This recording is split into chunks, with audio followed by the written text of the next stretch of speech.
So I graduated medical school with $200,000 of student debt, and that ballooned to $300,000 6 years later when I finished residency training. But that was 10 years ago, and it's a completely different world now. Back then, I was able to refinance all those student loans into one loan at 3.5%. So when I did the math, it made obvious sense to me to try to beat that 3.5% by investing all my extra money instead of just paying down that student loan as fast as I could. That's why I still have about $120K out of that $300,000 that I left residency with, even though it's been almost a decade since I left residency.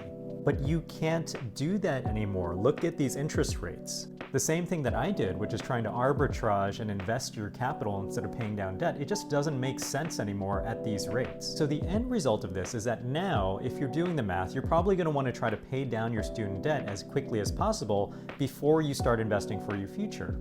So what does that do? It puts doctors about a decade behind their peers in terms of building that financial future in the way that a lawyer can or an engineer can. And that's not even talking about the limits in terms of how much federal loans that you can borrow now with the new tax bill.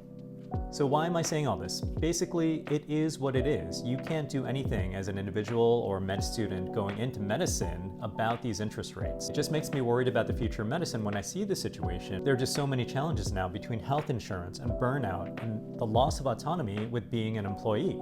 And now you've got the cherry on top, worsening financial incentives to go into medicine versus other careers. Do you think I'm right about this? Leave a comment below. I'm Dan the Darwinian Doctor. I'm a urologic surgeon, investor, and founder of Sirius Real Estate. Follow for more.